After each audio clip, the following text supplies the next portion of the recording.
All right. Welcome to the friendly Westwood Village Rotary Club. And I don't know how many members we have with us today, but we've got an essential group to have a full meeting. So we'll go with the, let's see here. Let me go to from beginning. There we go. So let's have the pledge to our country flag with Bill, the Bruin Rowan. Bill, you're up. You're on mute, apparently. Okay, I'm unmuted. Sorry, do you stand for this? But if not, everybody put their hands over their heart. I pledge Allegiance to the flag of the United States of America and to the republic for which it stands, one nation, under God, indivisible, liberty and justice for all. Thank you, Bill. Well said. Now the thought of the day with John O'Keefe. John? I'm not unmuted. Just a quick question. When we're doing a virtual meeting, should we be standing up for the Pledge of Allegiance? I don't know. I think it'd be a good idea if we tried. I think anyway, just here from the screen though. Okay, here we go, guys.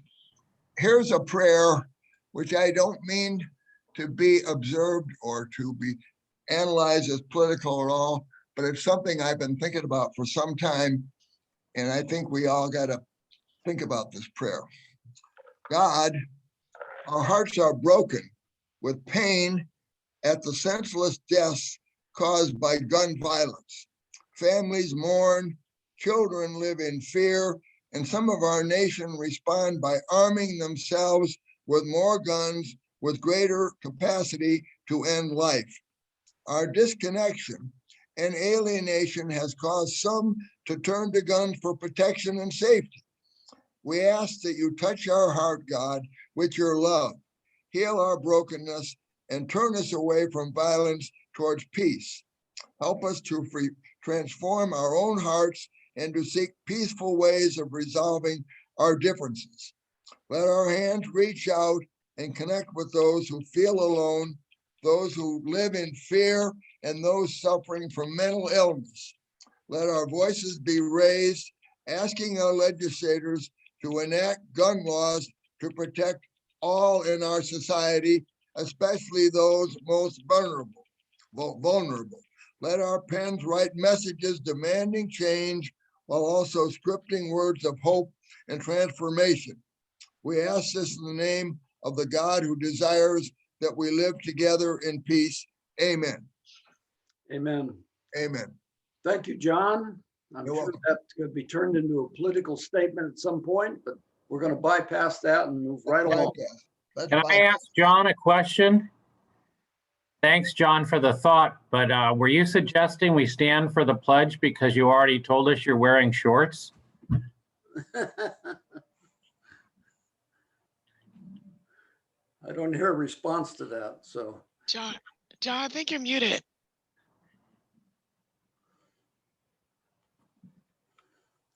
Okay, Ed Gall's on leave today, so we're going to move right along with the introductions of, do we have any visiting Rotarians? Any of your guests show up today, Mark?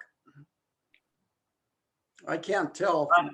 I don't see any, Tom. I invited, there's 5 prospective members in the hopper right now.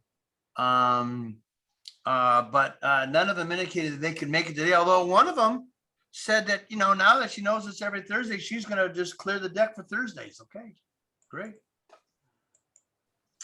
Okay. And we have no guests visiting Rotarians, I presume. So with that, we're going to go to the announcements for the day. And I'm going to ask, on a very important issue, I'm going to ask Diane Good to talk about the upcoming Promotion to Motion event on Sunday, June 26th. We hope. Thanks, Tom. So the final invitation went out We need responses back as quickly as possible because we are negotiating the contract now.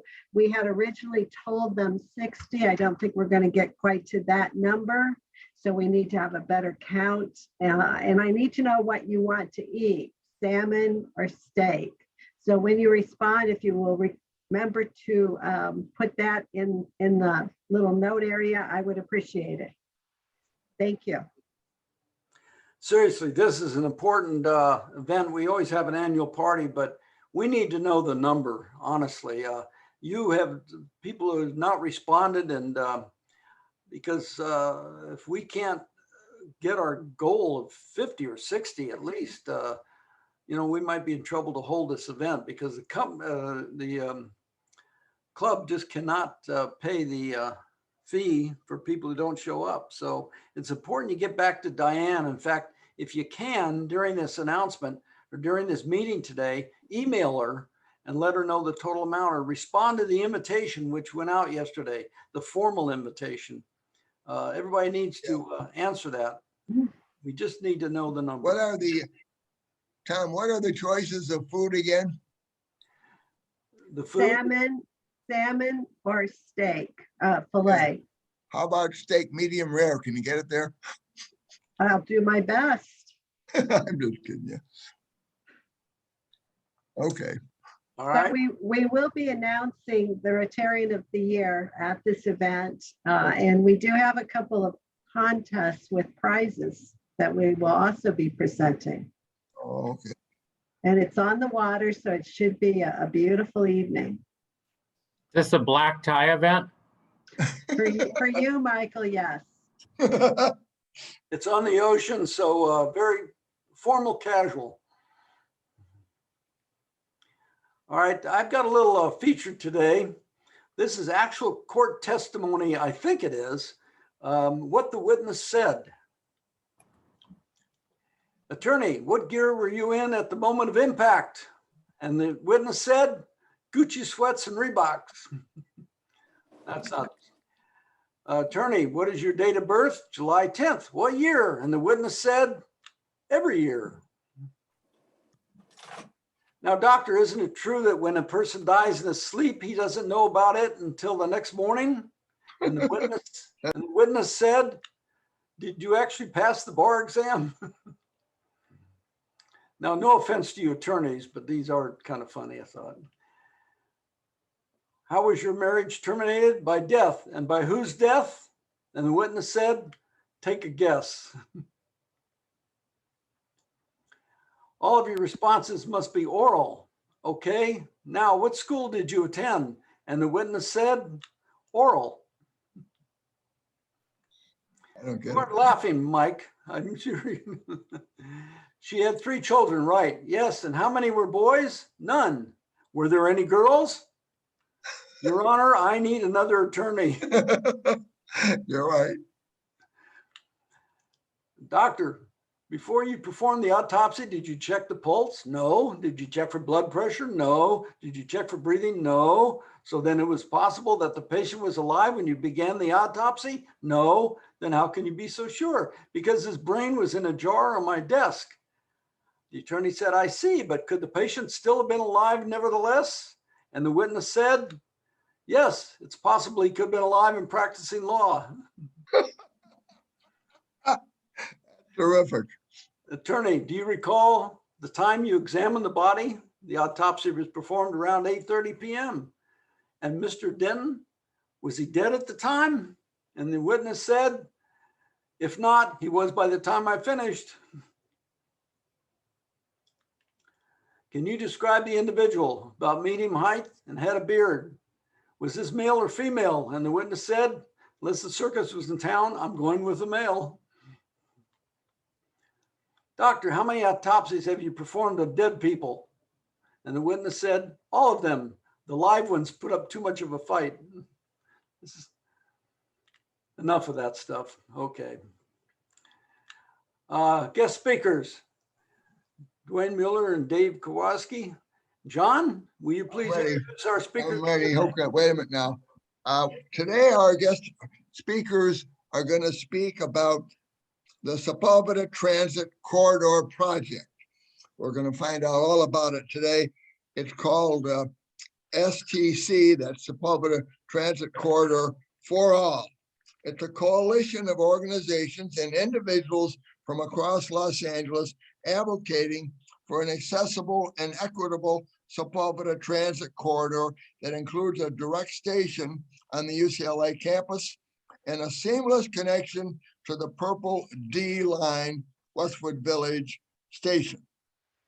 We will be hearing from Duane Muller, who's in the Government and Community Relations Department at UCLA, from Dave Karwaski, who is planning and traffic systems at UCLA, and another associate at UCLA, who's Jennifer Pulakidis, who's also in Government and Community Relations. I forgot to check. Are they here today? Hello. Maybe they're not here yet. Oh boy. I should have checked. Wait a minute. Let me call them. Hold on here. I don't see him on the screen, John. No, I don't either. Just a minute, guys.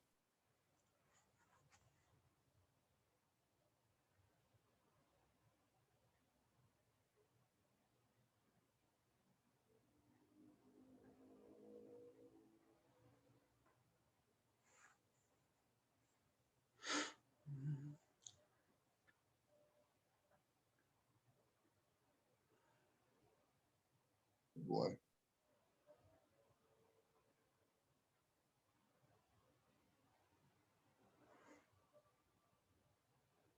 Oh, the phone, damn it.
I thought I was going to be at the Luskin Center. Didn't realize it was on Zoom.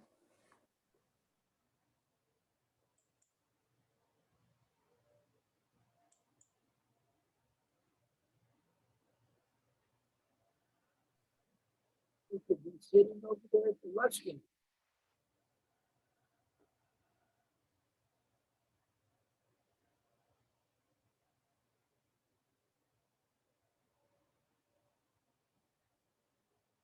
This could be the shortest meeting on record.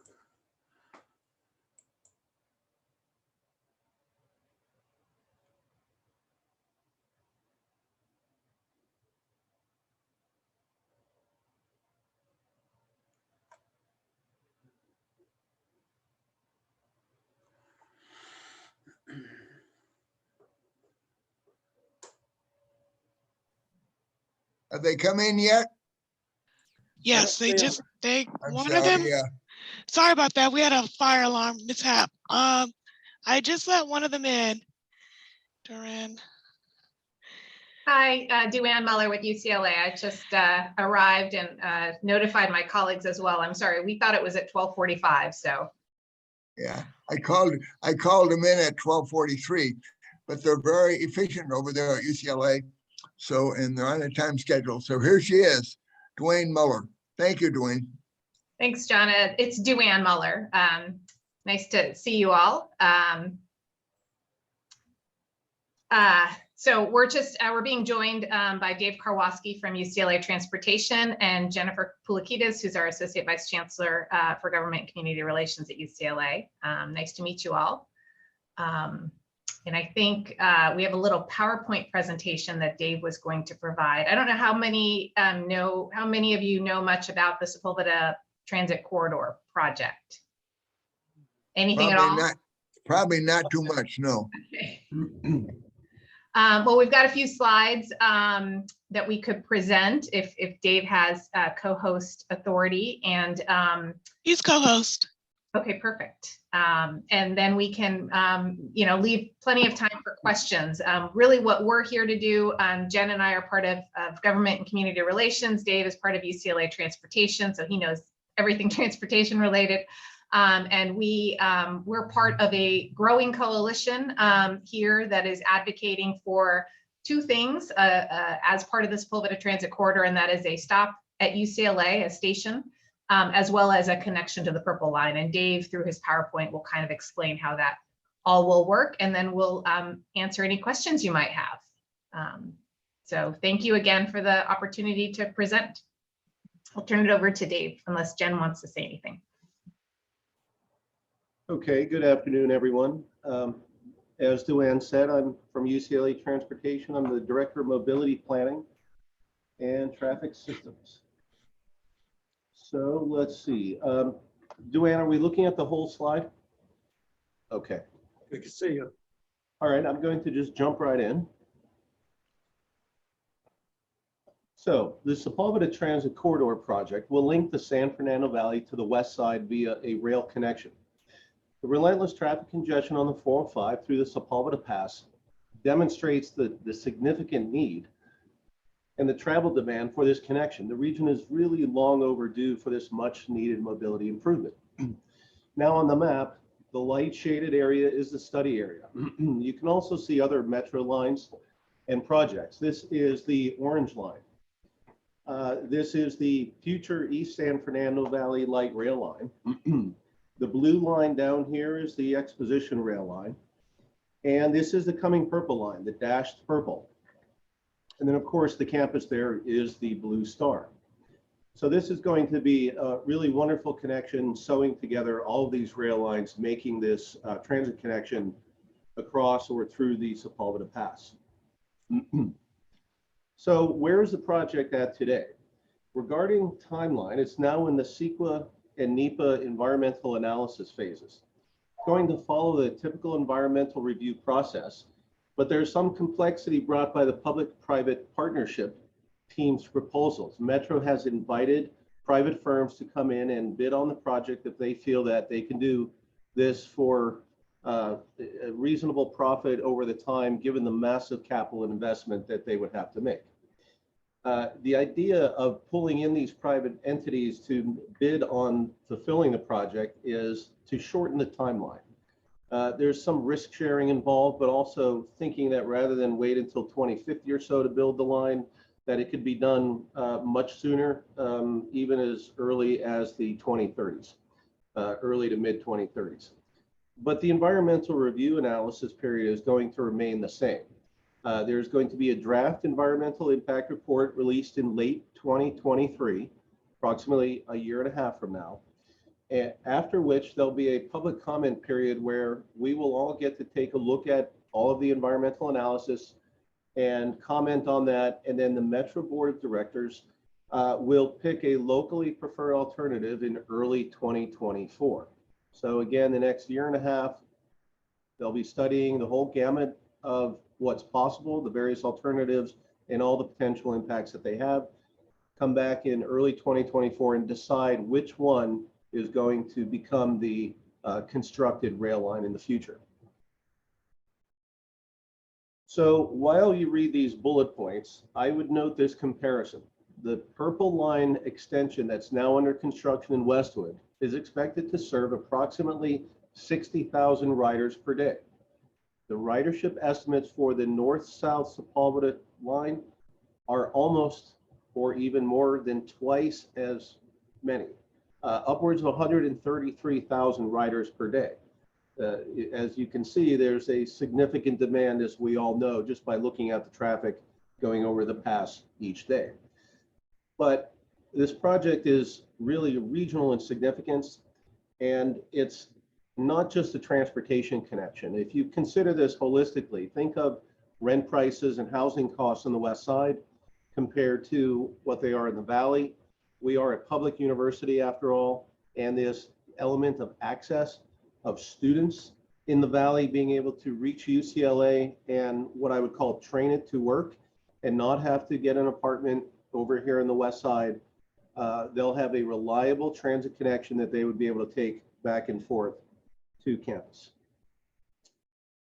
So there are 6 alternatives for the project. I'm going to first show you the official metro maps, but as you note, they're a little bit zoomed out. So then I created one that's a little more detailed. So bear with me before we get to that map. So the 6 alternatives, what you're seeing in front of you are the monorail alternatives. This is just like Disney World in Florida. You've got the monorail on the elevated deck going above the ground, whether it be a roadway, the freeway, etc. So these 3 alternatives, and I'll start here on the left-hand side. Each alternative ends at the Metrolink station in the valley. And you could see that's represented by these 2 small circles connecting in. And this diagonal line is the Amtrak line that runs through the valley. So alternative 1 is going to be a monorail that will parallel that track, get to the 405, and then come down the 405 through the pass, a stop there near Ventura Boulevard, a stop at Getty Center, and then down to Wilshire and Westwood. What happens at Wilshire and Westwood is there would be a station on the west side of the 405 in the VA property. And the team that submitted this, the private team that submitted this, suggests that electric shuttle buses will be used to transport people from the west side of the 405 to Westwood and to UCLA, which will certainly add to the travel time. Alternative 2 is similar, but what they do in Westwood is a little bit different. Here they envision a people mover, kind of pretty much what they're building at LAX, going right into the terminals. The people mover is elevated like the SkyTrain, which is what they're calling the monorail. And at Wilshire and at Veteran Avenue, by the federal building, they envision that people would get off the monorail, cross diagonally on an elevated platform across Veteran and Wilshire Boulevard to get to UCLA's parking lot 36, and then get on this people mover device that would then carry people through Westwood Village and up to campus. And you could see that represented by the blue line here. Alternative 3 is a bit different in that it again is the monorail, comes right down the 405, but at the Getty Center, it turns east and dives right into the hillside in Bel Air. It then goes underground through a portion of Bel Air and Westwood, getting to the UCLA campus and getting to the middle of the UCLA campus at Gateway Plaza. You can see that dot here is would be that station. And then it would connect to our parking lot 36, and it would have some linkage or pathway to get from the elevated station to the ground level over to the subway portal, all the way underground, then eventually to the Purple Line.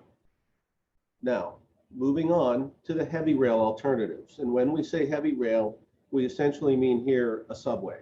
These are mostly underground. They're all underground on the west side, but alternative 4 is again starting at the Metrolink rail station in the valley. It goes the right of way alongside the rail line, gets over to right near the 405 on Sepulveda and goes aerial down Sepulveda with the station at Sherman Way, at the Orange Line, at Ventura, and then dives underground, goes underneath Bel Air, all the way to the UCLA, all the way to the UCLA Gateway Plaza. It then links underground to the Purple Line and then goes further all the way down to the Expo Line. Alternative 5 is very similar, except it's underground essentially the entire way from shortly after the Metrolink rail station. And this is a subway all the way through the valley, all the way underneath Sepulveda, the same stations, all the way underneath Bel Air, directly to UCLA and Westwood and linking to the Expo Line. And alternative 6 is different in that this one's a little further east. This is a straight shot from Van Nuys Boulevard, fully underground from the Metrolink rail station, connects to the Orange Line, Ventura Boulevard, directly to the UCLA campus, to the Purple Line at Westwood Wilshire, and down over to the Exposition Line. Now, these are a little cryptic and hard to read, so I created this map. And what you're seeing here is kind of as the bird flies, a bit of an angle of an aerial. And you can see the valley out here. This pin is at Ventura and Van Nuys Boulevard. You have the campus here, and then this is the 405 corridor. So alternative 1 and 2 come right down the 405. And then what you get into is alternative 1 drops you off on the west side of the 405 here in the VA property. It's going to be a little tough because of all the congestion. You imagine in the afternoon trying to get from the west side of the 405 over to Westwood into UCLA. That additional travel time isn't great. Looking at alternative 2, again, this is instead of on the west side, at least this one drops people off on the east side of the 405 and connects them to this people mover, which is a kind of a mini monorail that is elevated going through Westwood Village. So that's alternative 2. Alternative 3 then is different in that it goes down like 1 and 2 down the 405 at Getty. It hooks that left and dives under the hill, and these orange lines are underground. Gets to the middle of campus, then to the Purple Line, and then on down to the Expo Line. Alternatives 4 and 5. These are the subway ones, two of the 3 subway ones. These are coming underground right from as soon as you get out of the valley and you get towards the hill, Santa Monica Mountains, you're going underneath Bel Air, coming to UCLA's Gateway Plaza, the Purple Line connection underground and on to Expo. Alternatives 4 and 5 are by another private team who submitted these. This company is called Bechtel, and they actually built the channel connecting the UK to France. So they have some experience with this. The last alternative is alternative 6. This was Metro's original alternative, which makes sense because it's the shortest route. It's a straight shot, just coming underneath Van Nuys Boulevard, coming directly under the hill and over to UCLA and Westwood. So these are the 6 alternatives that are in play, and they're being studied by Metro for the next 1.5 years in their environmental analyses. So now switching gears a bit to UCLA itself. And one of the very notable things about UCLA is we are the 3rd or 4th largest employer in LA County. We have over 37,000 employees. And what you're seeing here is it's called the dot density map. Each one of these dots represents a home residence location of a UCLA employee. Here's UCLA with a yellow star. And what you're seeing, of course, is a significant population on the west side near UCLA, proximity, of course. And you see, here's the San Fernando Valley. We have a whole lot of Bruins who live there, both employees and students. But also notable is that we have Bruins pretty much everywhere, all across Southern California, but particularly out here in the San Gabriel Valley and points to the south. Now, when we do a breakdown, we find that 26% of our commuters come from the north, and most of those Bruins come through the Sepulveda Pass when they travel to campus. So this shot is much more zoomed in. Here's the campus. And what this is showing us is, here's Metro's rail network, and the purple circles are Metro rail stations. So what's interesting is when you start thinking about connecting all of the rail lines and building a new rail line, it isn't just about that new rail line. It's about this sense of interconnectivity where now you're going to have the Purple Line, for example, will be connected hopefully to this Sepulveda rail line. When they're connected, people out in these areas to the downtown and out on the Gold Line even. Now, what I'm showing here with these larger circles that popped up is, this is analysis where we looked at all of the rail lines and said, well, how many UCLA Bruins live within a reasonable range of a rail station where they might want to hop on Metro Rail to get to campus. And we did a selection, and there's over 14,000 Bruins who live near Metro Rail. So part of the idea is, if you live out in the San Gabriel Valley, and we've done some travel time analysis, and you're deciding on any given day, how am I going to get where I'm going? People generally look at three things when they're making their travel decisions. How long will it take me? What will it cost? And how convenient is it?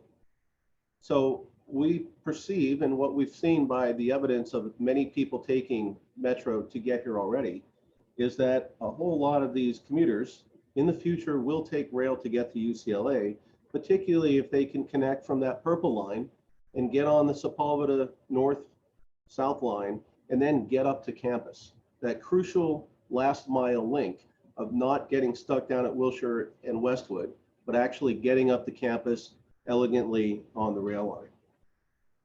So going back to the San Fernando Valley itself, if you remember, I kind of showed all the dots and how many there were. We have over 10,000 Bruins there. You can see all the dots. This is highlighted areas, the valley. You see the 405 coming through and bisecting it.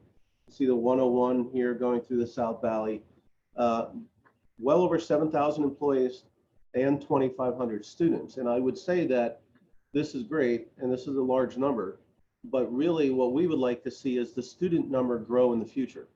Why should they have to come and live on the west side? Why shouldn't they be able to continue to live in the valley and have access to the public university of UCLA?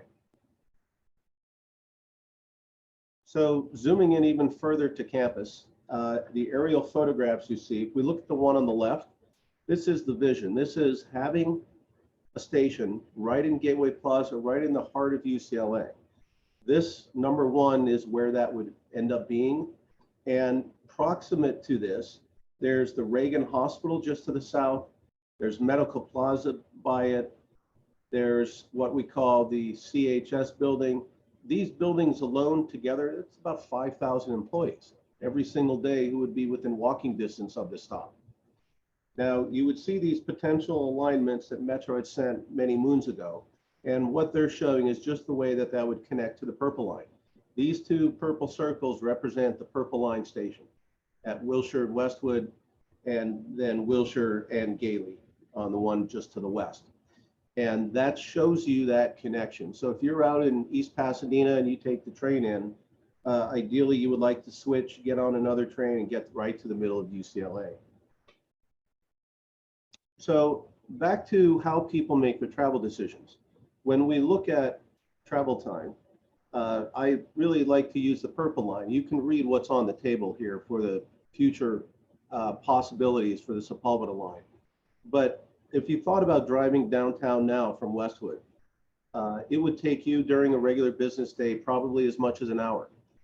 In the future, if you were hopping on the purple line from Westwood and Wilshire to Pershing Square in the middle of downtown, that will become a 23-minute trip. That's less than half of what it would be right now. So in essence, these rail lines connect us. They enable better connections, quicker connections, and they are, as I say, shrinking the city. Really wonderful. So given UCLA's goals of getting a station in the middle of campus and serving and providing the service, particularly to those in the San Fernando Valley, but of course elsewhere, we joined a coalition. Well, we helped form the coalition. We call it Sepulveda Transit Corridor for All, or STC for All. We have a website. This is about 6 months old, and there are numerous organizations that have joined with us in the coalition, and I'll show you those shortly. But this initially builds off the West Side Regional Alliance of Councils motion that was adopted last summer. 13 neighborhood and community councils professed support for a station located directly on the UCLA campus as part of the Sepulveda Transit Corridor project. And in January 2022, while Metro was undergoing their scoping phase, the website for the coalition was launched, and that is simply stcforall.org. Perhaps Duane could put that into the chat. The mission. So what is the mission of this coalition? Well, to build and grow this advocacy network, to advocate, to make sure that the rail line that is built is accessible and equitable for all and connects to where people want to go, where they're actually going. The goals is direct on-campus UCLA station and the seamless connection to the Purple Line. Again, here's our website, stcforall.org.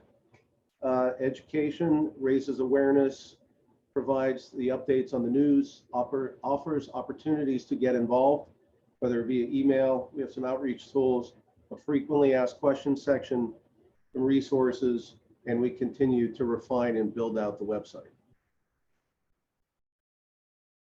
For the coalition, there are various levels of engagement. You can take action, spread the word, help grow the coalition. Right now, we have a working group that's comprised of UCLA, the Westwood Community Council, the BID, the Westwood Village Improvement Association, North Westwood Neighborhood Council, and the Westwood Neighborhood Council.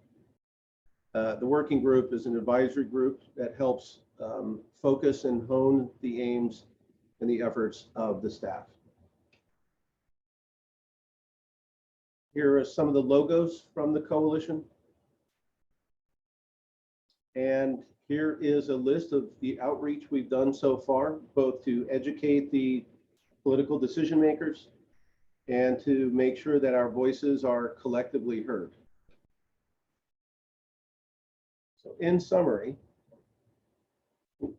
our goals in the coalition is direct on-campus UCLA station, a one-seat ride from the Valley, and a seamless connection to the Purple Line so that people coming from the east can make that transfer and get to where they're going. We're going to continue our outreach efforts, and we really embrace this opportunity because this rail line, along with the Purple Line, will change Westwood like nothing has since the 405 was built. And really, to do this right, this is probably a century project.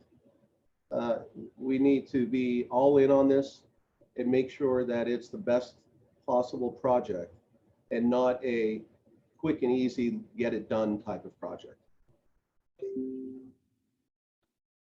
Thank you. Now I'll stop sharing and we could get the questions and comments and such.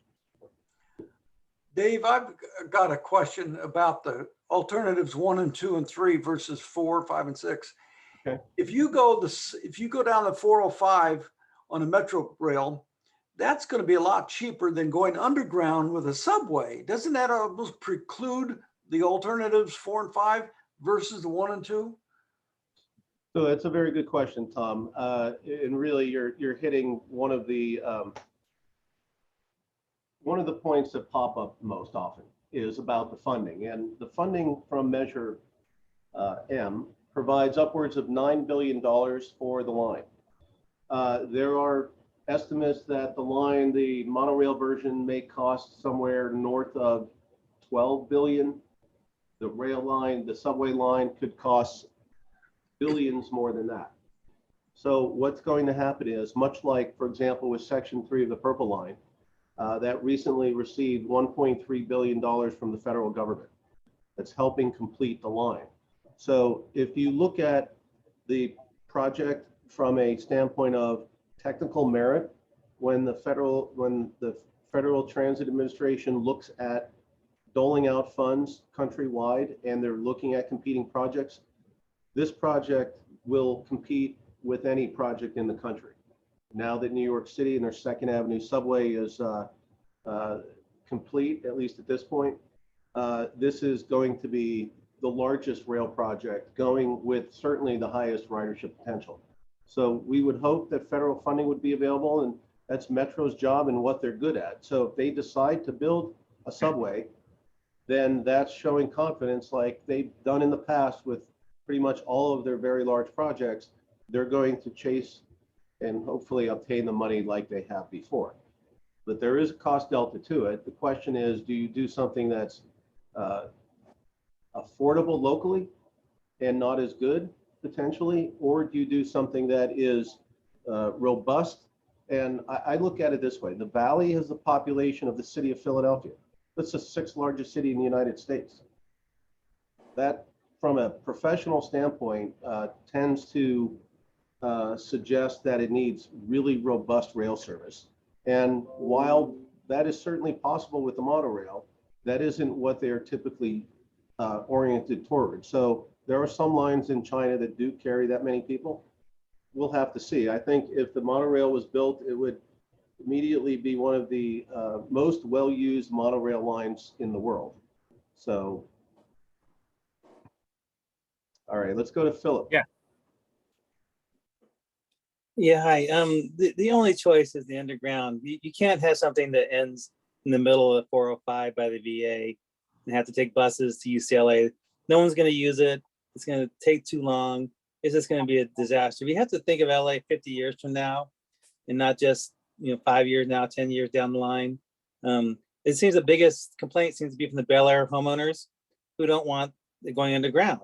It's going to be 5 miles underneath their property. They're not going to hear it. They're not even going to know it's there. The argument that it'd be less expensive, it might be less expensive, but way less people will use it, and it won't take us into the latter part of the 21st century properly. And it's silly to think of any other option but the underground option with a stop at UCLA. Thanks, Philip. I would just comment on that and say that as part of the environmental analysis, I presume they'll be doing a benefit cost analysis. So one must keep in mind that, when you look at a project, the ROI and the value of it, it's not just about the cost, it's about the ridership and the cost per rider and all of that. So it's a complicated mix, but this will be addressed over the next year and a half, and we'll see what the final results of the EIR say. Michael, we'll get to you. Let's get to Terry. He had his hand up previously. Fine. Thanks, David. I really just want to follow on with what Philip said. Basically, there's a similar question, but I noticed that all 4 of the alternatives that put a station on the UCLA campus are underground under parts of Bel Air. Has your coalition considered how to deal with these, whether well-founded or not, Philip, these objections from the Bel Air community? Well, I don't know that we have a solution, Terry, but it's certainly something that we've been talking to the Bel Air community about. And I've presented to the Bel Air Beverly Crest group. Yes. And we've also had a few meetings with That's where, Beverly Crest. Private citizens up there, and we will continue to do so. And UCLA is, we want what's best for our community and the students and employees and frankly the public coming to our medical facilities and such to be able to access campus. But at the same time, we're sensitive to the thoughts of our neighbors. So it's it's not an easy solution, but Metro, it's 2022, Metro's done a lot of this work. There are rail lines and underground subway lines all over. So let's hope the environmental analysis shows that this is viable. And I think they recently released a tunnel fact sheet, a tunneling fact sheet that's worth reviewing and checking out if you have interest in that. But I do know the red line goes under sensitive studios in Studio City as it's going underground. So it appears to work over there. Yeah, let me quickly follow up. It seems to me, though, that your coalition, based on your objectives, which I happen to support and laud, it seems to me you need to start dealing with these issues as a coalition, if nothing more than to take for example, that white paper on the tunneling, explain to people, explain to the public why this ought not to be a problem. Because otherwise, in my opinion, you're simply going to get a Hatfields versus McCoy's problem here. You're going to have the campus and Westwood fighting the homeowners. And as I recall, the city of Beverly Hills, the Beverly Hills Unified School District, spent literally tens of millions of dollars on legal fees fighting Metro. And there's still quite a bad taste in the mouth of a lot of people over there. And I think we are going to be facing exactly the same problem. And I'm really, what I'm suggesting is you folks, your coalition, needs to address this issue head on and start trying to make friends of what are currently maybe enemies. Thank you, Terry. That's good advice. And as I said, it's the question you get into is this Metro's role? I mean, we're going to advocate, but as far as educating Bel Air about tunneling, and frankly, we've met with seismic experts on campus. There's a particular civil engineer who is literally a world-class expert on seismic issues.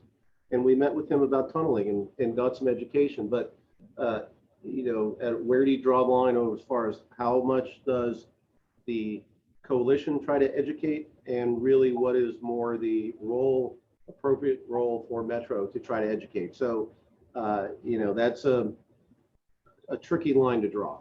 But you bring credibility where Metro has very little, based on their past experience. And I think that could be a very important role for you to get this accomplished. Thank you, Terry. We will consider that. Thank you. That's a good comment. Michael. Well, from the start of this, the question that keeps coming back to my mind, and it seems like yesterday, but it's probably closer to 10 years now, when we went through Carmageddon, we had the Sunset Overpass down, we had Mulholland down, and at that time, there had been a lot of talk of, well, that's all going on with the widening and those bridges down. Why didn't they do the monorail then? I mean, it at one point sounded like it was going to be viable and do it, and then it just kind of disappeared. And one of my understandings was that if you came in on the 405 with a monorail, you could try to come over Montana or something, or somehow bring a monorail into UCLA, but that also the Veterans Cemetery would be a major problem. So I'm wondering if you could address that. And then just from some of the things I've heard and had worked with clients on geological problems, in the last major earthquakes, when you get up near about the top of Roscommare Road where the market is, that's actually the peak of the mountains. And there have been 1 inch to 5 inch shifts in height between the mountains there, the two plates. And especially I've always read that coming on the west side, that the valley side is stronger, but geologically there's problems coming down from the top of the mountains to Westwood underground. Thank you. So I think there are three things there. So the first one is really about the viability of going down the 405 with the monorail. And there is, as you likely know, some contemplation of taking the HOV lanes, making them into express lanes or hot lanes, et cetera. And I know that Caltrans, I do not believe, has weighed in other than a scoping letter on the viability of the monorail down the 405 through the pass. So that'll be interesting to see what they end up opining in the EIR process. I don't have the answer to that one now but that's going to get vetted and reviewed during this next year and a half. The second thought of taking the monorail, and because you have the impediment of the VA cemetery, we presume that you can't go over that. So if you then try to go to Sunset or Montana, the trick there is those are by nature very windy, curvy roads. So that offers a challenge. But one of the issues with monorails, and I learned this in South Florida, doing some work in Boca Raton, you have a relatively high income population, and there's significant resistance to having an elevated rail line near residential properties. People value their privacy and tend to fight that strongly. So I think either one of those roads as a conduit for the monorail to get from the 405 to UCLA are going to be quite challenging from that perspective. The third component was really about the seismic elements. And I know that Metro has identified there's that small fault, and I'm not a seismic person, but they're aware of what's there. When Duane and I met with the seismic expert, the engineering expert here at UCLA, he pointed out that the purple line is much more challenging technically. If you think of where the purple line is going through today and where it's gone through already, past the La Brea tar pits, liquefaction, liquid type soils. That's difficult. Most of the past, you would be going through rock, which is a lot more straightforward. I believe you're right, though, that on the south end of that, the soil structure, et cetera, does change. But I would think that given what they've just been doing in the purple line, that technically, and having had experience, they'd be able to accomplish that. Why did when they were talking about it at Carmageddon, why did it just fall away? Do you have any remembrance of that? I don't, but I would suggest the first thing that pops into my mind is the scale of the project. We're talking, again, when this is under construction, it may well be the largest construction project in North America. I mean, it is huge and expensive, and to line up all the environmental approvals, and how CEQA is, I'm sure, it takes a lot of elbow grease, and that just wasn't available. Thanks. Tom? Yes, Dave, I've got a question about usage. It seems I've heard anyway, I don't know the facts on this, but the usage on the Metrolink is much smaller, much less than what was projected. What happens if you have projections that exceed what the actual usage has on your future project? So you said Metrolink, and I'm not overly familiar with Metrolink, the regional rail system ridership levels, but I do know that on Metro Rail, for example, the Expo line. The Expo line, they predicted something like 50 or 50-some thousand riders per day. They blew past that within 6 months. So it was much heavier ridership than expected. The purple line is to some degree replacing a lot of the bus service on Wilshire Boulevard. Today, Wilshire Boulevard is one of the top several busiest transit corridors in the United States. And it's at this point still has bus lines, at least until you get to Western Avenue. So the demand there is significant. The demand coming from the valley to the west side, Metro, I think they noted there's about 300,000 more jobs on the west side than residences, than people, than workers. So you have this huge influx every day coming into the Santa Monica area, the west side area, of several 100,000 people commuting for work. So their forecasts of well over 100,000 riders per day, I think are, they're going to hit them. They are. As I said earlier, the Valley is the population of the 6th or 7th largest city in the United States. And yes, that's 40% of LA, but the technical numbers are outstanding for the project.